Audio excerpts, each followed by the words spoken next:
नमस्कार दोस्तों, स्वागत है आप सभी का हमारे YouTube चैनल स्टडी की 98 में। फ्रेंड्स, आज की इस क्लास में हम लोग डिस्कस करने वाले हैं बिहार फायरमैन के लिए टॉप 25 प्रश्नों का डिस्कस करेंगे, जो कि आपके एग्जाम पॉइंट ऑफ व्यू से काफी महत्वपूर्ण होंगे, जो कि आपके बिहार के लेवल के एग्जाम में आपका रिपीट किया गया है। तो चलिए शुरू करते हैं। आज की इस क्लास का पीडीएफ वीडियो के डिस्क्रिप्शन में जाइए, वहाँ पर टेलीग्राम का लिंक डाला हुआ, तो वहाँ पर जाकर के आप टेलीग्राम से जुड़ सकते हो। वहाँ पर इसका पीडीएफ प्रोवाइड करवा दिया जाएगा, तो वहाँ से आप जाकर के पीडीएफ को ले सकते हो। तो चलिए शुरू करते हैं आज की इस क्लास को, चीजों को समझते हैं। पहला प्रश्न भी हमारा आपको जो पूछा जा रहा है, आवर्त सारणी को क्षैतिज पंक्ति को डैश कहा जाता है। तो बताइए आवर्त सारणी की जो क्षैतिज पंक्ति होते हैं इसको क्या कहा जाता है, ये चीजों को आपको यहाँ पर बताना है। तो क्षैतिज पंक्ति को हम लोग आवर्त कहते हैं। करेक्ट आंसर ऑप्शन नंबर यहाँ पर करेक्ट हो जाएगा।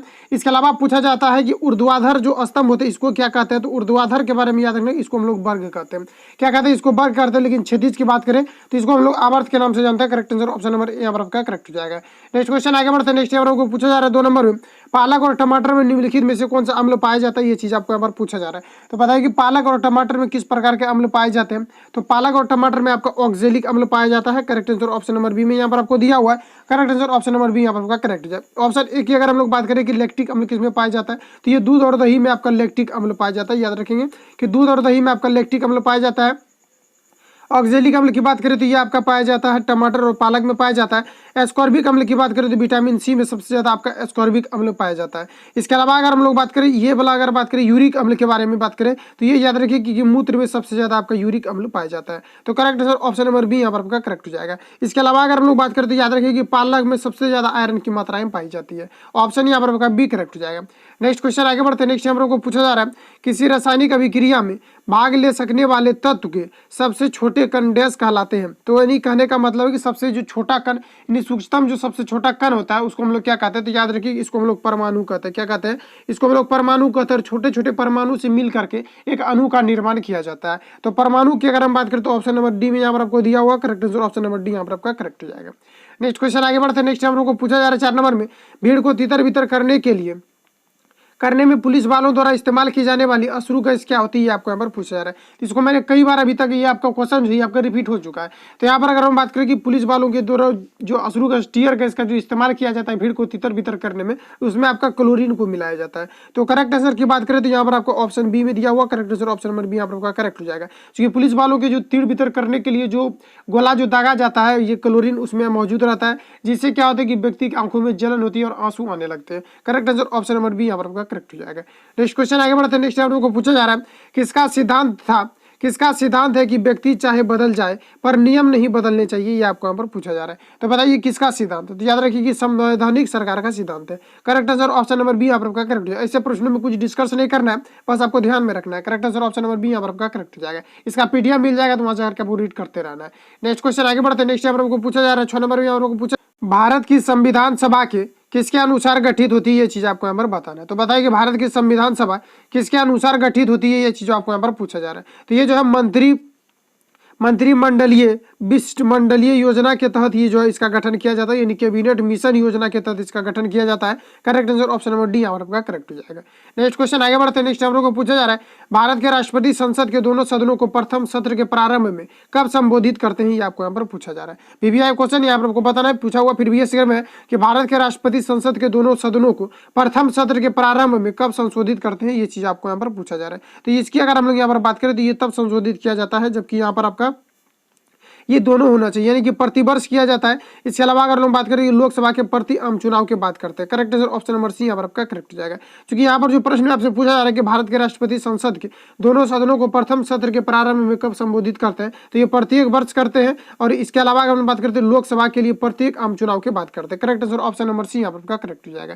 नेक्स्ट क्वेश्चन आगे बढ़ते हैं। नेक्स्ट हम लोग को पूछा जा रहा है, मनुष्य की खोपड़ी में कुल कितने अस्थियां होती है, आपको यहाँ पर पूछा जा रहा है। तो बताया कि मनुष्य की खोपड़ी में कुल कितनी हड्डियां पाई जाती है, ये आपको यहाँ पर पूछा जाता है। इसमें कुल 8 हड्डियां पाई जाती है। मनुष्य से रिलेटेड हड्डी के रिलेटेड आपके प्रश्न पूछे जाते हैं। करेक्ट आंसर ऑप्शन नंबर यहाँ पर आपका करेक्ट हो जाएगा। अगर हम लोग बात करें कि मनुष्य का जो मस्तिष्क होता है इसका टोटल वजन कितना होता है, तो याद रखिए कि 1400 ग्राम मनुष्य के मस्तिष्क का वजन होता है। करेक्ट आंसर ऑप्शन नंबर यहाँ पर आपका करेक्ट हो जाएगा।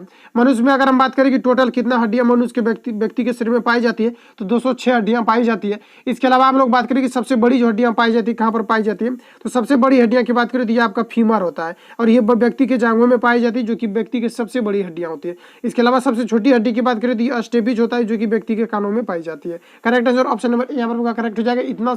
इतना आपको चीजों को याद रखना जो कि पूछा जाता है।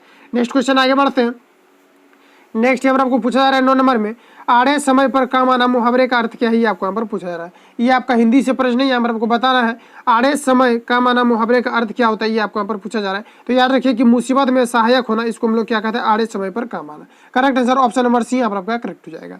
नेक्स्ट क्वेश्चन आगे बढ़ते हैं। नेक्स्ट यहाँ पर पूछा जा रहा है तबला कौन सा लिंग है, ये आपको यहाँ पर पूछा है। देखिए तबला बजाया जाता है, तबला बजाई नहीं जाती है, तबला बजाया जाता है, इसलिए यहाँ पर आपका करेक्ट आंसर की बात करें तो यहाँ पर आपका पुल्लिंग हो जाएगा। ऑप्शन नंबर बी में दिया हुआ है, correct answer option number B यहाँ पर आपका राइट हो जाएगा। इसके अलावा अगर हम लोग बात करें कि तबला के बारे में, अगर यानी कि अगर किसी भी प्रकार का अगर सेंटेंस देकर के पूछा जाता है तो इसको आप लोग को क्या करना है, सेंटेंस में कन्वर्ट करना है। सेंटेंस में कन्वर्ट करने के बाद आपको पता चल जाएगा कि ये कौन सा लिंग है। तो ऑप्शन यहाँ पर आपका बी करेक्ट हो जाएगा। नेक्स्ट क्वेश्चन आगे बढ़ते हैं। नेक्स्ट यहाँ पर पूछा जा रहा है सरगम समरस को कामना वही भारत को करो प्रणाम, उपरोक्त पंक्तियां किनकी है, ये चीज आपको यहाँ पर पूछा जा रहा है। तो ये आपका दिनकर की उक्तियां है, ऑप्शन यहाँ पर आपका एक करेक्ट हो जाएगा। नेक्स्ट क्वेश्चन आगे बढ़ते हैं। नेक्स्ट हम लोग को पूछा जा रहा है व्यर्थ में कौन सा समास है, ये आपको यहाँ पर पूछा जा रहा है। तो समास मैंने ऑलरेडी आपको पढ़ा दिया है, इसलिए यहाँ पर आपको एकदम धुआं उड़ाते चलना है। तो यहाँ पर बात करूँ समाज से प्रश्न आपको पूछा जाता है, एकदम 100% पूछा जाएगा। हिंदी से प्रश्न आएगा तो समाज से एकदम आएगा। तो यहाँ पर अगर हम लोग बात करें तो 12 नंबर जो पूछा जा रहा है कि व्यर्थ में कौन सा समास है, ये आपको यहाँ पर पूछा जाता है। तो अब ये भाव समाज के बारे में मैंने बताया था आपको कि अगर अलग अलग वो खंडित हो जाए तो यहाँ पर आपका विभाव समास हो जाएगा। तो व्यर्थ में आपका बताना है कि कौन सा होता है, व्यय जो अर्थ हो जाएगा तो व्यर्थ हो जाएगा। तो यहाँ पर हो जाएगा आपका अभिभाव समास, correct answer option number A यहाँ पर करेक्ट हो जाएगा। समाज वाला अगर आपने वीडियो नहीं देखा तो प्ले लिस्ट में आपको अवेलेबल मिल जाएगा, तो वहां जाकर के आप समाज का वीडियो देख लेंगे। नेक्स्ट क्वेश्चन आगे बढ़ते हैं। नेक्स्ट यहाँ पर पूछा जा रहा है किसी तापक कुंडली को 2 बराबर भागों में काटकर अब उसके केवल एक भाग का ही उपयोग हीटर में किया जाता है, हीटर में उत्पन्न उष्मा कितना होगा, ये आपको यहाँ पर पूछा जा रहा है। तो यानी उष्मा का मान पूछा जा रहा है आपसे, ठीक है। तो यानी कितना हमको जो है फायदा होगा, उष्मा बढ़ेगा तो फायदा होगा। तो ये आपको यहाँ पर मान लेते हैं कि ये आपका कुंडली का, और सबसे पहली बात कि कुंडली के बारे में आपसे पूछा जाता है कि जो विद्युत हीटर में जो प्रयोग किया जाता है, जो तार का जो प्रयोग किया जाता है, ये किस प्रकार का होता है। तो याद रखिए कि ये नाइक्रोम का होता है, लेकिन अगर हम लोग विद्युत बल्ब की बात करें तो उसमें टंगस्टन का प्रयोग किया जाता है, ये आपको याद होना चाहिए। दूसरी चीजें यहाँ पर इसको क्या किया है, आधा से काट दिया गया और आधे भाग को यहाँ पर प्रयोग में लाया गया। तो यहाँ पर ये आपका एक है, ये आपका एक है, तो ये पूरे मिलाकर के आपका कितना है, तो ये आपका 2 है। इसको एक एक भाग को यानी पूरे भाग को क्या किया है, बांट दिया गया। तो ये पूरे को अगर यहाँ पर देखिए, ये आपका एक यहाँ पर चूंकि ये काट के हटा दिए, तो इसका जो यहाँ पर उष्मा बचा, ये ट्रिक है आपका, इसका अगर उष्मा यहाँ पर जो एक बचा है तो यहाँ आकर के आपका ऐड हो जाएगा, तो प्लस हो जाएगा। तो प्लस कितना हो जाएगा, 1 1 2 हो जाएगा। तो correct answer option number C हो जाएगा, ये दुगुनी हो जाएगा। तो correct answer option number C यहाँ पर करेक्ट हो जाएगा, इससे आपको यहाँ पर याद रखना है। नेक्स्ट क्वेश्चन आगे बढ़ते हैं। नेक्स्ट हम लोग को पूछा जा रहा है 14 नंबर में, यदि किसी गेंद को ऊर्ध्वाधर के रूप में ऊपर फेंका जाए तो गुरुत्वीय त्वरण क्या होगा, ये आपको यहाँ पर पूछा जा रहा है। तो देखिए मान लेते हैं कि किसी प्रकार के हम लोग गेंद को अगर ऊपर फेंकते हैं तो चूंकि ग्रेविटेशनल फोर्स जो होता है, गुरुत्वीय जो आपका बल होता है, ये क्या होता है कि जमीन पर कार्य करता है। चूंकि पृथ्वी के केंद्र की ओर क्या होता है कि सबसे ज्यादा होती है, जी का मान जो होता है ये 9.8 मीटर पर सेकेंड होता है, ये पृथ्वी के केंद्र पर सबसे अधिक होता है। तो यहाँ पर जो क्वेश्चन में आपसे पूछा जा रहा है, यदि किसी गेंद को ऊर्ध्वाधर रूप से ऊपर फेंका जाता है तो गुरुत्वीय त्वरण का मान क्या होगा, ये चीज आपको यहाँ पर पूछा जा रहा है। तो देखिए गुरुत्वीय त्वरण हम लोग बॉल को कहाँ फेंकेंगे, ऊपर फेंकेंगे, और गुरुत्वीय त्वरण जो कार्य करता है वो नीचे की ओर कार्य करता है, यानी एक दूसरे का क्या होता है, अपोजिट हो जाता है। तो ऑप्शन को यहाँ पर हम लोग पढ़ते हैं। तो ऑप्शन ए में यहाँ पर आपको दिया हो किसी गेंद की गति विपरीत दिशा में कार्य करता है, यानी गेंद की गति के विपरीत दिशा में। तो यहाँ पर आपका करेक्ट आंसर ऑप्शन नंबर यहाँ पर आपका करेक्ट हो जाएगा। और ज्यादा आपको ऑप्शन यहाँ पर पढ़ना नहीं है, तो करेक्ट आंसर ऑप्शन नंबर यहाँ पर आपका करेक्ट हो जाएगा, क्योंकि ये क्या होता है कि विपरीत दिशा में कार्य करते हैं। नेक्स्ट क्वेश्चन आगे बढ़ते हैं। नेक्स्ट हम लोग को पूछा जा रहा है बल को मापा जा सकता है, तो बताइए कि बल को किसके द्वारा मापा जा सकता है, ये आपको यहाँ पर पूछा जाए। तो ऑप्शन ए में देखो स्प्रिंग की तुलना स्प्रिंग तुला का प्रयोग करके। तो यहाँ पर आप सेटिस्फाई नहीं हो तो और ऑप्शन को पढ़ो थर्मामीटर द्वारा। तो थर्मामीटर द्वारा किसी व्यक्ति के बॉडी के टेम्परेचर को मेजर किया जाता है। इसके अलावा अगर हम लोग बात करें तो सूर्य का ताप का जो मेजर किया जाता है, इसको भी थर्मामीटर पर मेजर किया जाता है। जिसमें प्रयोग की बात करें तो HG को किया जाता है, जो कि रीडिंग को बताता है। इसके अलावा कैलोरी मीटर की बात करें तो कैलोरी मीटर के द्वारा क्या होता है, तो कैलोरी मीटर के द्वारा क्या होता है, सबसे पहली बात कैलोरी में क्या होता है कि ऊर्जा को मापा जाता है, और यहाँ पर कैलोरी मीटर दिया होता है, ये भी आपका यहाँ पर गलत हो जाएगा। इनमें से कोई नहीं तो होगा नहीं आपका। तो यहाँ पर करेक्ट आंसर आपका हो जाएगा ऑप्शन है, स्प्रिंग तुला का प्रयोग करके भार को बल को मापा जा सकता है। तो ऑप्शन यहाँ पर एक करेक्ट हो जाएगा। नेक्स्ट क्वेश्चन आगे बढ़ते हैं। नेक्स्ट हम लोग को पूछा जा रहा है 16 नंबर में, वायु में वायुयान एवं पक्षी के मध्य टक्कर से वायुयान की तुलना में पक्षी द्वारा अनुभव होने वाला बल क्या होगा, ये आपको यहाँ पर पूछा है। तो मान लेते हैं कि किसी प्रकार का ये आपका वायुयान है, यहाँ पर आपको मान लेना है सिर्फ यहाँ पर आपको, और यहाँ पर क्या एक प्रकार का यहाँ पर आपका पंछी, दोनों जब आपस में टक्कर करते हैं तो यानी पक्षी को कितना बल अनुभव होगा, ये चीज आपको यहाँ पर पूछा रहा है। तो देखिए न्यूटन का तृतीय गति नियम था कि अब सब क्या होता है कि क्रिया के प्रति विपरीत क्रिया, जैसे बंदूक के द्वारा हम लोग गोली मारते हैं तो क्या होता है कि गोली जितना तेजी से बाहर की ओर निकलता है उतना ही तेजी से पीछे धक्का मारता है। तो यहाँ पर क्या होता है, न्यूटन का यही तृतीय गति नियम था। प्रत्येक क्रिया के बीच अनिप्रतिक्रिया होती है। फॉर एग्जाम्पल के लिए बंदूक के द्वारा छोड़ी गई गोली, तो यही यहाँ पर आपका होगा कि इधर से आता है और इधर से अगर आ रहा है तो दोनों अगर आपस में टक्कर खाएगा तो ये क्या होगा कि न्यूटन के तृतीय गति नियम को यहाँ पर पालन करते हुए ये क्या होगा कि आपस में टकराएगा। तो यहाँ पर क्या हो जाएगा, तो यहाँ पर जो चीजें पूछा है कि वायुयान एवं पक्षी के टक्कर, वायुयान और मध्य इसके जो है वायुयान की तुलना में जब टक्कर होता है तो पक्षी द्वारा क्या होगा अनुभव बल, ये चीज आपको यहाँ पर पूछा जा रहा है। तो ये क्या होगा, तो आपका बराबर हो जाएगा। Correct answer option number B यहाँ पर आपका करेक्ट हो जाएगा। नेक्स्ट क्वेश्चन आगे बढ़ते हैं। नेक्स्ट यहाँ को पूछा जा रहा है कुलिज नलिका का प्रयोग क्या उत्पन्न करने के लिए किया जाता है, ये आपको यहाँ पर पूछा जा रहा है। तो कुलिज नलिका एक्स किरण को उत्पन्न करने के लिए किया जाता है, ऑप्शन यहाँ पर आपका सी करेक्ट हो जाएगा। इसके अलावा जो आपसे पूछा जाता है एक्स किरण के बारे में पूछा जाएगा कि एक्स किरण का जो खोज किया गया था किसके द्वारा किया गया था, तो याद रखिए कि रोंटगन के द्वारा एक्स किरण का खोज किया गया था। इसका जो उपयोग किया जाता है एक्स किरण का कैंसर के उपचार में भी इसका प्रयोग किया जाता है। Correct answer option number C यहाँ पर आपका करेक्ट हो जाएगा।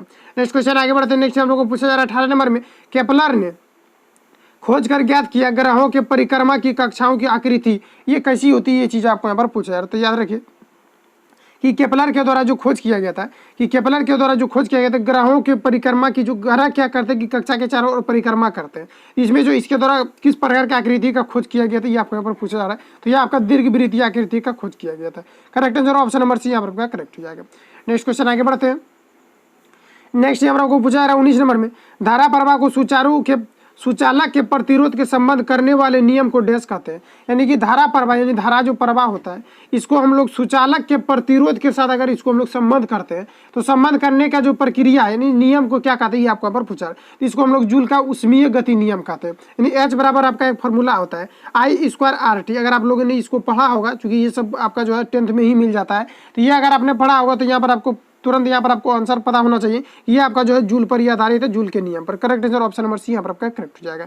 नेक्स्ट क्वेश्चन आगे बढ़ते हैं। नेक्स्ट यहाँ पर आपको पूछा जा रहा है यदि किसी कोयले की खदान समुद्र तल तथा पर्वत की चोटी पर किसी वस्तु का भार क्रमशः यहाँ पर आपको दिया हुआ, यानी किसी कोयले की खदान में यहाँ पर आपको दिया हुआ, इसके अलावा यहाँ पर समुद्र पर दिया हुआ है, इसके अलावा पर्वत पर यहाँ पर आपको W3 दिया हुआ है। इसका जो है भार जो होगा किस प्रकार से होगा ये चीज आपको यहाँ पर पूछा जा रहा है। तो देखिए सबसे ज्यादा अगर हम लोग यहाँ पर भार की अगर बात करें तो याद रखिए कि सबसे ज्यादा जो भार होगा ये सबसे पहले तो यहाँ पर आपका समुद्र तल पर सबसे अधिक भार होगा। तो W यहाँ पर आपका कहाँ पर आ जाएगा, तो यहाँ पर W2 लिख देते हैं। इसके अलावा अगर हम लोग बात करें तो कोयले की खदान की बात किया जा रहा है, तो याद रखिए कि कोयले की जो खदान होता है यहाँ पर क्या होता है कि न्यूनतम होता है। जब न्यूनतम होगा तो यहाँ पर आपका W1 को आप लिख सकते हो, और इससे कम कहाँ पर होगा, तो इससे कम आपका कहाँ पर होगा, तो ये पर्वत की चोटी पर होगा। तो यहाँ पर आप W3 को यहाँ पर आप लिख सकते हो। तो इस प्रकार से यहाँ पर आपको ऑप्शन नंबर ए यहाँ पर आपका करेक्ट हो जाएगा।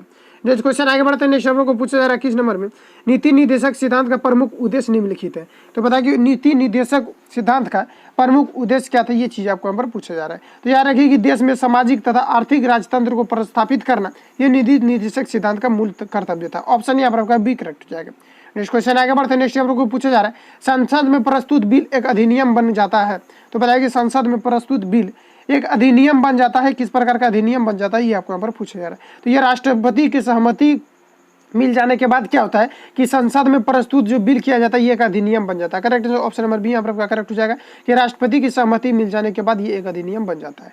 नेक्स्ट क्वेश्चन आगे बढ़ते हैं। नेक्स्ट हम लोग को पूछा जा रहा है 23 नंबर में 1789 की क्रांति के बाद फ्रांस में किस प्रकार की शासन व्यवस्था स्थापित की गई ये आपको यहाँ पर पूछा जा रहा है। तो बताइए कि 1789 क्रांति के बाद फ्रांस में किस प्रकार की शासन व्यवस्था को लागू किया गया था, ये चीज आपको यहाँ पर पूछा है। तो इसमें संवैधानिक राजतंत्र को स्थापित किया गया था। Correct answer option number D यहाँ पर आपका करेक्ट हो जाएगा। अगर हम लोग बात करें कि फ्रांस की क्रांति के बारे में आपसे पूछा जाता है कि फ्रांस की क्रांति कब हुआ था, तो ये आपको याद रखना है कि ये हुआ था आपका 14 जून 1789 को फ्रांस की क्रांति हुआ था। Correct answer option number D यहाँ पर आपका करेक्ट हो जाएगा। नेक्स्ट क्वेश्चन आगे बढ़ता है। नेक्स्ट हम लोग को पूछा जा रहा है नमक का आयोडीकरण लोक स्वास्थ्य का मापदंड जो रोकता है। तो बताइए कि नमक जो आयोडीकरण जो होता है यानी आयोडीन जो होता है ये किस प्रकार के पीड़ित लोगों को बचाव करने के लिए इसका उपयोग किया जाता है, और ये किस प्रकार के बचाव के लिए ये जो लाभदायक होता है ये चीज आपको यहाँ पर पूछा जा रहा है। तो इससे क्या होता है कि घेघा रोग यानी गलगंड रोग हम जिसको बोलते हैं, इससे क्या होता है कि ये आयोडीन की कमी के कारण से ही होता है। तो ऑप्शन यहाँ पर सी करेक्ट हो जाएगा कि नमक आयोडीकरण लोक स्वास्थ्य का मापदंड जो रोकता है, क्या रोकता है, ये घेघा रोग को रोकता है। Correct answer option number C यहाँ पर करेक्ट हो जाएगा। नेक्स्ट क्वेश्चन आगे बढ़ते हैं। नेक्स्ट हम लोग को पूछा जा रहा है अंकोरवाट का मंदिर किस देश में बनाया गया है, ये आपको यहाँ पर पूछा जा रहा है। तो बताइए कि अंकोरवाट का जो मंदिर होती है किस देश में बनाया गया है, तो ये आपका कंबोडिया में बनाया गया है। Correct answer option number A आपका करेक्ट हो जाएगा। इसमें जो किस देवताओं का इसमें जो है ये मंदिर बनाया गया है, तो याद रखिए कि ये विष्णु देवताओं का मंदिर बनाया गया है जो कि कंबोडिया में काफी फेमस है, पूछा जाता है। Correct answer option number A आपका करेक्ट हो जाएगा। बस इतना ही प्रश्न लेकर के आए थे, मिलेंगे नेक्स्ट वीडियो में। चैनल पर पहली बार आए हो तो चैनल को सब्सक्राइब करके बेल आइकन को प्रेस कर लो, जब भी वीडियो अपलोड करूंगा तो आप तक नोटिफिकेशन जाएगा और आप आसानी बिहार फार्मेसी की अच्छी प्रिपरेशन को कर सकते हैं, अच्छे कंटेंट को पढ़ सकते हैं। मिलता है नेक्स्ट वीडियो के साथ। Thank you for watching, best of luck, जय हिंद, ब्लेस यू।